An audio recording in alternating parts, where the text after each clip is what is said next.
Danny Kruger. Thank you very much indeed. Open by acknowledging what I thought was a fair, measured spirit in which the Leader of the Opposition opened this debate. I thought he spoke in a fair-minded way, as have many other members and right honourable members on all sides, including those friends of mine who have sadly decided that they can no longer support the Prime Minister. But I want to speak in his defence today, because somebody has to. And I acknowledge, in all seriousness, how big a mistake he made.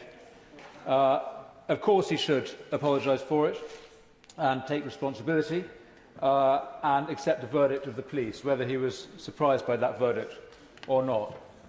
And if he lied to this House, of course he should resign. But he didn't. Patently, he didn't. Patently, he didn't break the law deliberately. And so patently, he didn't deliberately mislead this House, any more than the Leader of the Opposition deliberately misled the House when he said that the PM had slandered the BBC. And I welcome his sort of apology that he made earlier. And we can now all move on from that mistake and remember that only those who are without sin should be casting stones. So I do not minimise the importance of this scandal. Many, many people are outraged by what has gone on and have written to me to that effect.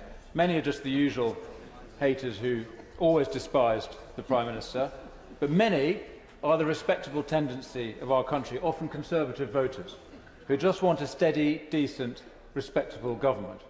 And I think particularly of my councillors in Devizes and party members who have written to me in despair of what the Prime Minister has done. And they are right to want a steady, decent, responsible government. We don't have to have a soap opera in Downing Street. But we do need a government and a Prime Minister who can see the big picture and make the big calls. One who doesn't always play for safety. One who doesn't always do the conventional thing that the officials suggest. One who doesn't always think, what would John Major do? So let me finish with a word about the character of the Prime Minister, who I have known a little for many years and who I had the privilege of working closely with in Downing Street in those crazy months in the second half of 2019 when he and my other old friend Dominic Cummings drove through the strategy that finally got Brexit done. There was a lot of smoke and noise in those months, but in the midst of it all, I saw the Prime Minister in relentless pursuit of the mission. Total flexibility about the methods to be used, including a proportionate response to the tactics taken by the other side in their attempt to subvert the democratic process. The European Union saw how serious he was at that time, and it is because of that that they finally accepted a deal that we could also accept.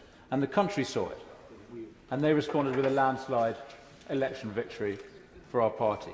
And I don't believe any other leader would have done it. Now, none of this would justify lying to this House, but I don't believe he did lie. And those are the reasons why I follow him, in spite of everything. In spite of his accepting a slice of birthday cake when he shouldn't have. In spite of overseeing a number 10 operation that let the country down. In spite of some policies that I am unhappy with. I support him because he was anointed by the people in 2019 to deliver a great mission, to unite and level up the country, and because he can make the big calls that are needed at this time. Thank you. Yes, I can annoy